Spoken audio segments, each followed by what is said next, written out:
Chers amis, bonjour, bienvenue sur la chaîne lemoulage.com. Aujourd'hui, une nouvelle petite vidéo, nous allons voir la résine polyester GTS. La résine polyester GTS, résine d'inclusion qu'on utilisait auparavant pour faire tout ce qui était inclusion sur résine. La polyester, très pratique. Durcissement rapide, à peu près 2-3 heures, suivant le dosage de catalyseur. Catalyseur qu'on dosait plus ou moins finement. Résine très sympa, qui était un peu ce qu'on appelle l'ancienne génération de résine d'inclusion. Mais ce qui n'empêche qu'on va voir comment elle fonctionne. Donc on va faire une petite inclusion d'un petit anneau dans un moule en polyéthylène. Et ben c'est parti pour une nouvelle vidéo. La résine polyester d'inclusion. Sur lemoulage.com. Ah, au fait, je remercie les établissements Berthier de m'avoir fourni cette résine d'inclusion. Berthier Paris 5e, merci encore. Et on fera d'autres vidéos avec leurs produits, avec ce partenaire très sympa. Allez, c'est parti pour la résine d'inclusion. Go! La résine que nous allons utiliser pour cette nouvelle vidéo, donc sur la résine d'inclusion, c'est la résine polyester GTS. Alors, dans les résines d'inclusion, il y a plusieurs types de résines. Il y a les résines d'inclusion, donc polyester, qui étaient les premières résines d'inclusion sur le marché, qui étaient les plus transparentes. C'était celles qu'on utilisait pour tout ce qui était inclusion sur résine dans les années 60-70, pour tout ce qui était souvenirs de vacances. Il y avait la petite étoile de mer, le petit hippocampe séché dans des blocs. Donc ça, c'est la résine première de l'inclusion. Alors maintenant, il y a des résines époxy d'inclusion qu'on va voir sur une autre vidéo, qui sont une autre façon de travailler avec un durcissement différent et avec un dosage du durcisseur différent. Donc la résine polyester GTS, c'est une résine donc polyester, donc qui a une odeur un peu forte. Et le principe de cette résine, c'est qu'elle a un retrait qui lui permet de se démouler dans des moules en plastique faits pour l'inclusion. Donc là, c'est un moule spécial inclusion. Alors là, cette petite inclusion, cette spécifique, donc c'est un anneau, le précieux, que j'ai mis en suspension sur un fil nylon qui est tenu par une troisième main. Donc il est en suspension dans le moule et donc il est tenu par un fil nylon qui est invisible, qui va disparaître après une fois que la résine sera coulée. Enfin disparaître, on ne le verra plus. Donc la résine polyester d'inclusion, comparée à une époxy où le mélange c'est 2/3 de résine nature durcisseur sur la majorité des époxys, avec des dosages un peu spécifiques quelquefois. La résine d'inclusion, il y a toujours un flacon de résine, hop, voilà, comme ceci, et un durcisseur qui est celui-ci. Alors, hop là, donc le durcisseur, ça s'appelle un durcisseur MEC, M-E-C. Ce durcisseur, le flacon qui est ici, ne correspond pas du tout à la résine qui est là. On met pour à peu près 100 grammes de résine, ou 100 ml de résine, on met à peu près 1 à 2% de catalyseur. Donc tout ça se calcule en poids. Alors, petite astuce, 20 gouttes égale 1 gramme. Si vous n'avez pas de balance de précision, vous vous faites référer là-dessus. 20 gouttes de durcisseur égale 1 gramme. Donc 1 gramme égale 1% pour 100 grammes. Voilà, donc ça c'est une petite astuce que je vous donne. Et il faut savoir que plus la masse de résine travaillée est élevée, moins on met de catalyseur. C'est-à-dire que, donc on a eu pour 100 grammes, je mettrais 1%. Si je mettais 1 kg, je ne mettrais pas 1%. Parce que sinon la résine va commencer à monter en température, ce qu'on appelle l'exothermie, chauffer et votre inclusion va claquer. Donc il faut respecter ce dosage-là. Donc plus la résine, plus la quantité de résine est importante, moins on met de durcisseur. Pour cette coulée qui fait à peu près 100 grammes, je vais mettre allez 1%, je vais mettre allez 1 gramme de résine, je vais monter même à 1 gramme et demi. Donc voilà, pas plus. Donc ça veut dire que quand j'aurai fait tout ce flacon de résine, et ben il me restera tout ce flacon de durcisseur. Donc ce flacon de durcisseur, attention, on ne le jette pas à la poubelle. Parce que c'est un produit dangereux, vous avez vu les petits pictos, c'est un comburant, donc attention. Vous avez peut-être trouvé dans certains commerces de résine ce qu'on appelle de l'accélérateur au cobalt, ou oui, l'accélérateur au cobalt. On ne mélange pas l'accélérateur au cobalt avec ce produit-là, sinon c'est chaleur et lumière, donc c'est des produits à manipuler avec précaution. Donc si vous ne connaissez pas, vous ne manipulez pas. Voilà, donc vous avez vu, j'ai mis des gants. Ce qui est rare parce que alors dans la vidéo on m'a dit ah tu mets jamais de gants. J'ai eu des commentaires, je reçu des petits mails, donc voilà. Donc là quand je manipule ce produit là, je mets des gants. C'est pas hyper dangereux, mais bon, c'est pas bon à se mettre sur la peau. Pourtant j'ai la cuirasse d'un rhinocéros, mais bon, Pour ce genre de produit, je fais attention. Quand je travaille des résines comme ça, la résine époxy ou cette résine-là, je fais attention. Donc voilà, c'est parti, on va commencer la résine. Donc je résume, j'ai une troisième affinilon, l'anneau qui est accroché, qui est en suspension dans le moule. Donc il touche pas le fond du moule. Je vais faire mon mélange de résine et de durcisseur et on va attaquer l'inclusion. Allez, hop, je repasse au mélange résine. Et voilà. J'ai pesé mon gramme de durcisseur. Donc voilà, ça représente ça. Un gramme de durcisseur, ça fait rien du tout. Donc je vais utiliser 100 grammes de résine. Ou je vais utiliser plus, oui, 100 millilitres.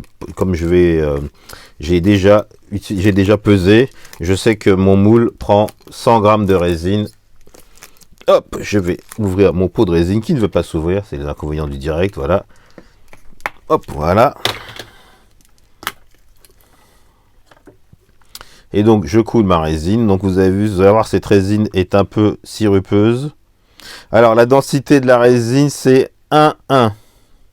Donc, on rajoute 10% lors de la préparation. Si vous avez fait une mesure avec de l'eau pour votre moule.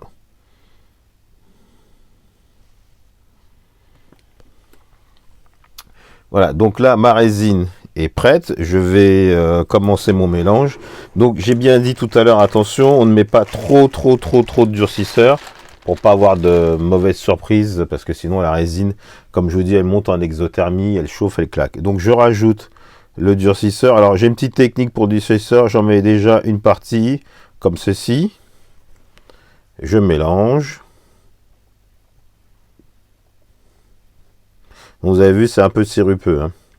Alors, cette résine m'a été fournie par la société, le magasin Berthier Beaux-Arts dans le 5e, je les remercie, qui est un de mes partenaires sur mes créations. Donc voilà, c'est le magasin Berthier Paris 5e qui vend des produits de moulage, des produits de Beaux-Arts, des produits de papeterie spécialisés. Donc voilà.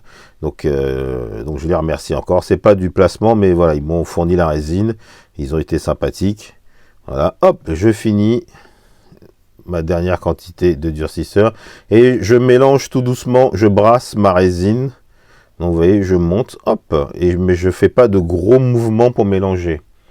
Donc vous voyez, quand la résine change un peu de couleur, une fois qu'on a mis le durcisseur, elle était un peu bleutée, là elle va passer à une autre couleur légèrement verdâtre, et après, lors de la prise, enfin voilà, de la prise, la catalyse, elle va reprendre sa couleur initiale, donc transparente. Ça permet de visualiser le fait qu'on ait mélangé le durcisseur.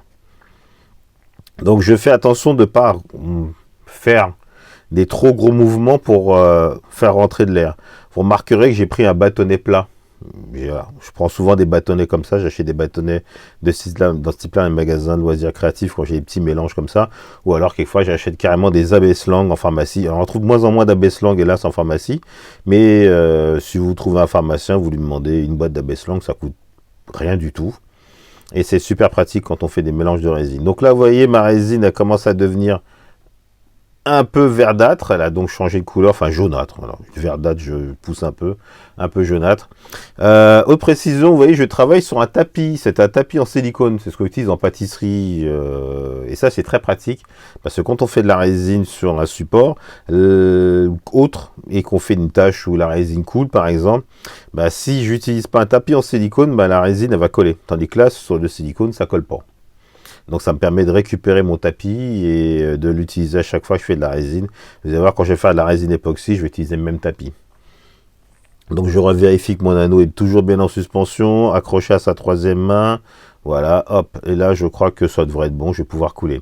Alors, normalement, là je peux pas parce que c'est en suspension, mais je vais faire une deuxième couche. Et sur la deuxième couche, je pose ce qu'on appelle du terfane.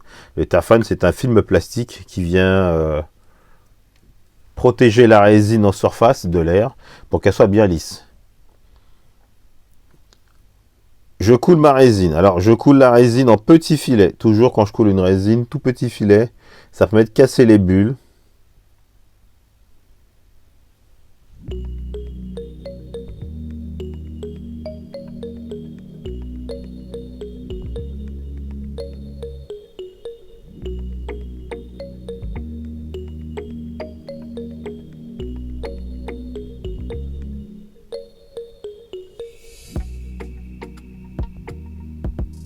Et là, le précieux commence à être pris par la résine.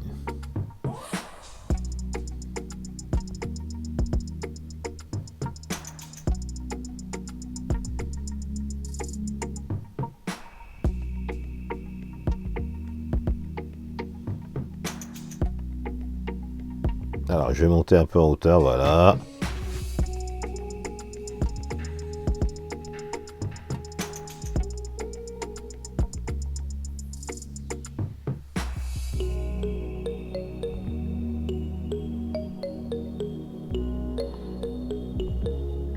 Alors pourquoi je l'ai mis en suspension? Parce que quand on fait des coulées de résine successives sur la tranche, on voit les épaisseurs de résine. Là, le fait de faire avec en suspension avec le finilon, c'est que la résine sera coulée d'un seul bloc et il n'y aura pas cet effet de tranche. Donc tout sera pris en une seule fois, ça va faire un bloc unique de résine. Hop, voilà les dernières gouttes.